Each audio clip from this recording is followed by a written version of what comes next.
That's some thick stuff. Oh, it just disengaged on me.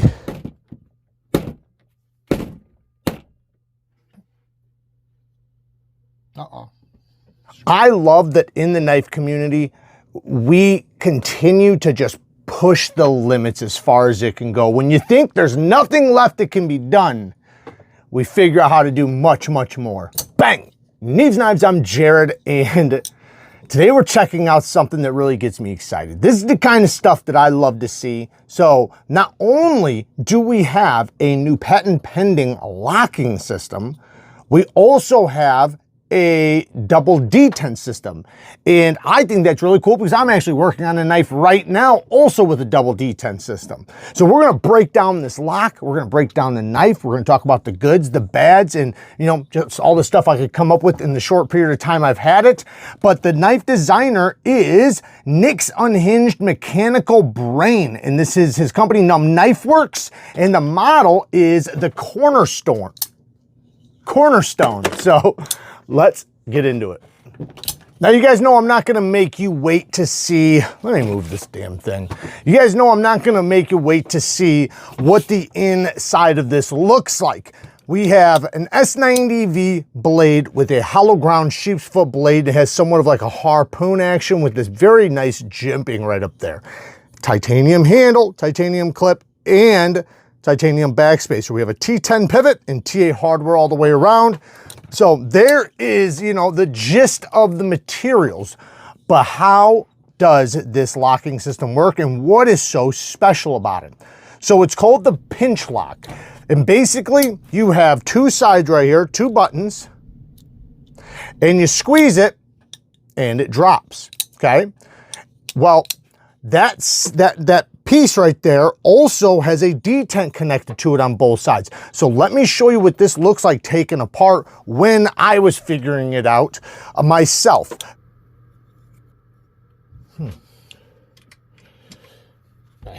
So bam, there we go. There she is. Now good luck putting this thing back together. Wow, that thing is pretty damn cool. And look, there's like a bar. That's cool. So like you can see there's like this little bar right here. Ooh, come on, don't be magnetic. You are magnetic.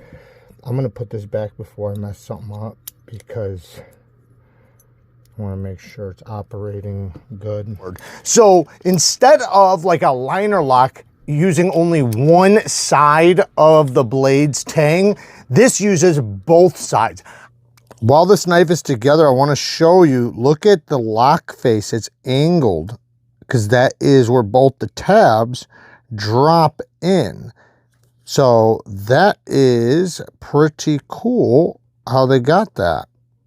And, is being tapered like that, you worry that they could slip, but I don't think it's gonna. I have to imagine this is a strong lock. I'll say this, it is bank vault solid. Absolute no, I can't even flex anything. Now, I haven't tested the lock strength to a severe level. Maybe we'll do that in another video. Maybe we'll do it later in this video. I'm not sure because I haven't 100% done everything I'm gonna do with this knife yet, but stay tuned, because you never know. You never know what we might do in this video. Anyways, so, with the double tab system, with the double detent, the pinch lock, I think that's awesome. I think that's badass. I think it is a great idea. Now, it does have little springs and things like that. And as we know, the more parts you have, the more likely there is to be a problem. Now, is that true? Maybe not 100%, but it is true in the sense that the more parts you have, the more things that can go wrong, especially when you're talking about little tiny parts. Now, this, we haven't seen the longevity of it yet over years, but we'll see how it goes. Now, the S90V blade has a nice hollow grind on it, and it has a beautiful stone wash. And I actually like this little poon action right there with it has a little bit, it concaves just ever so slightly right there. The jimping's not super aggressive or anything, but it is functional. Then you have a finger choil, you can choke right up. Now, the plunge grind is okay. It could be better, to be honest. I'd say if you're gonna go with all this, why not just make a direct line where the plunge grind is so it doesn't slowly taper. It does end about right there, so it gives you a little room to sharpen, but it's like you have all the room in the world there. I would have appreciated a strong line for the end of that plunge grind. S90V is a great steel, especially when it's heat treated well. It does have incredible edge retention. The titanium has nice deep micro milling that is angled, and you also have micro milling inside the button lock mechanism. And it has a front flipping action. And one thing I will say, incredible detent. Having that double detent system with, I would imagine if it was only one side, it would be a weak detent. So this isn't like a super strong detent, but it's a good detent. Nice and crisp. Perfect for the front flipper and the hole deployment, and the thumb flick, man, is just great. All of them are amazing. You can easily slow roll it, so it's not like it has so much strength that you have to fight to pop it out. Nice and smooth on the drop. The front flipper made me a little nervous because it is so much lower than this scale, but I gotta say, man, it's actually really easy. It works good. It works great. I mean, I can do the reach over. I do have to, you know, hang over a little bit farther than I'd like, but you know, it's okay. I can do the side finger, regular thumb flick. So it does work well. Of course, I would love to have seen it like at least 1-to-1 with this instead of lower. I'm not sure why they did it lower, because they had all the room in the world. Maybe not. Maybe it's because, yeah, because the buttons don't really hit that. So I'm not sure, because I don't think the buttons would have bothered that at all. Anyways, it does have an internal stop pin. You guys already seen the insides of it. So now, the cutting, it does cut well. It cuts really well. It is ergonomic. I can get a 4-finger grip back here and choke up. My favorite is the pinch grip with this knife. You know, when I'm opening things up, opening boxes, stuff like that. Like I said, it does pass through materials well. It came with an okay edge, not the sharpest edge in the world, but it's okay. It's a good factory edge, I'll say that. Good, decent factory edge. Now, the lock when cutting, you know what? I'll wait for that. The clip is, you know, it's functional. It does work. It's a little bit tight for how long it is. Usually when you have this much length, it's not this tight, but it works. It works well. It's not like a horrible clip or anything. It's not like you're fighting to get it in and out of the pocket, and it doesn't bother my hand at all. Now, let's talk about some nitpicks and negatives. And probably the most significant one, which I don't want to harp on it as being a problem, but I did have it disengage on me.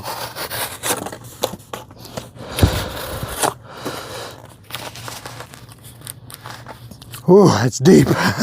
That's some thick stuff. Ooh, it just disengaged on me. Ooh, it disengaged on me. Whoopsie. All right. Oh, fuck it. Now that I know that, though, I need to be careful. I mean, I was really cramming it through some stuff, though, so in a choke up. So when I choke up, and I'm going to show you exactly why this happens. Now, I have large hands. It might be this shape with my hand, but when I wrap around and I choke up just like this, my middle finger happens to land right there, and then my bone, like right there, happens to land on that. And if I pinch it, it will absolutely disengage.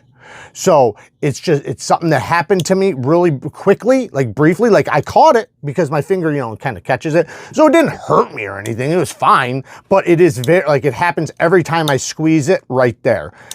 To be fair, typically I'm like this. Typically I don't really choke up like that, but I guess I can't really say that because it happened to me when I was doing it. So maybe I do it more than I think, but typically I'm like this, you know what I mean? And typically you're not gonna hit this side. I might hit this side, but not this side. Now, why doesn't it happen with a button lock? So like this is an auto, obviously, but same concept. When I'm choked up with this one all the way like this, look at where the button lands. The button lands in front of my pointer finger, which can almost never reach the button unless if I reach all the way over like that, and that's not how I do it.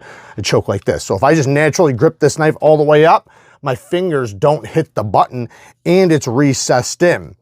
This one, and also there's nothing on this side for me to hit. So with this one, it just so happens my middle finger's right there. Now, of course, I can avoid it. I know that about the knife, so I just won't do that, right? Like somebody, somebody used to say, just don't do that. Just don't do that and you'll be all right. And I won't do that. So it's not that big of a deal, to be honest. It doesn't make me dislike the knife anymore. It just makes me, be aware, like when you're pinch gripping or anything like that too, like it is made to pinch, right? Like, or the lock is made to disengage when pinched. So, make sure you're a little aware of that, you gotta, be careful not to pinch it in the wrong spot or anything like that. It is something maybe you have to just get a little used to, just like with any lock, that you have to get used to. And maybe that's all it is for me. Other than that,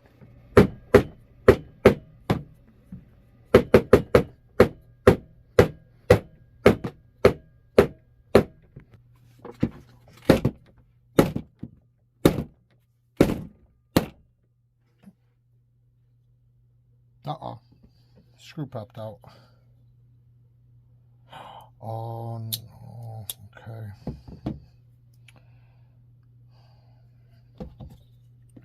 All right, guys, I got to take responsibility for the screw popping out. When I put the knife back together, the liners have 2 screws apiece, basically what holds the locking mechanism inside the handle. And one of the screws, I heard a little pop, but I thought my bit just slipped out. And I reviewed the footage, and I realized that I popped it. So I stripped the screw out. So the only reason why that screw popped out was because of my fault. I put too much tension on the screw when screwing it back in. Normally I'm really good at that. Normally I'm good at not doing that, I take apart enough knives, but we all make mistakes, but I just want to make sure that it's not put on the knife or the company or anything like that. It was 100% my fault. And it's not fair for me to show that footage and not explain that it was 100% my fault. I got little tiny things. The T10 and T8s, I wish it was just all T10 or all T8, so I don't have to have 2 drivers going at one time when I'm taking apart the knife. Big deal? No, not a big deal. Not a big deal at all. Another thing is the plunge grind. I wish the plunge grind had a sharper ending. Did this one do it? No, let me find a knife that actually does do it the way I like it. Nope. A lot of knives are shitty.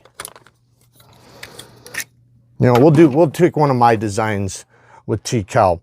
You can see the plunge grind starts right here and the hard line is directly right there. It's very early. It's just super fast. So the end of it is bang, right there. It's a hard line. You can see both lines, the beginning and the end. What I don't like is when it's like ghost-like and it's like, where did it end at? Where did it end, right? It's a mystery where it ended. And with this, you can kind of tell it ends right there just because of the way the light hits it. But, that's not that much to sharpen off before I start grinding into this stuff. And it just, when you're a sharpener, it's just something that happens. I have not sharpened this one yet. Maybe we'll do it in another video. Typically, I like to sharpen knives I like as much as this one pretty quickly, but I want to get this video out. Like I said, man, I like this thing a lot. This thing's damn cool. Damn cool. And I got nothing else. That's the only negatives I really have. They're minor. They're dumb. They really, I know people like, well, disengaging the knife's not dumb. Yeah, but it's something you can avoid, right? Like a lot of knives, if I really, really wanted to, I could also disengage them. So is that it's not that big. It did do it to me unknowingly, but also I was using it like ignorantly, right? I was using it, without even thinking. And now that I know that, it hasn't happened. So let me just be clear. Now that I did it one time, it's never happened to me again. And I did cut up quite a bit of stuff. And then look at this stonewash, man. You would think I never cut nothing. Like it is like near perfect. There's some smudges and stuff, but that doesn't count. There's no scratches or nothing. I did oil it, you know. S90V is a good stainless steel. You don't have to like be like super careful with it, but I just think it's good. You know, keep your blades dry, keep them clean, wipe them off, oil them, you know, and stuff like that, and then you won't ever have any problems. The jimping on the front flipper is great jimping, so I will give them that. It does sound damn good too. Like, it's almost like you can hear the detent pop out.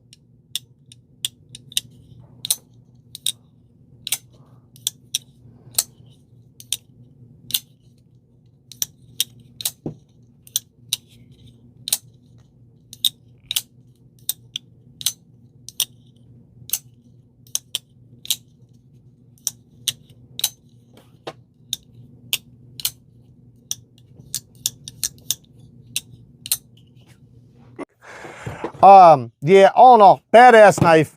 Designer, man, you killed it. You did a great job.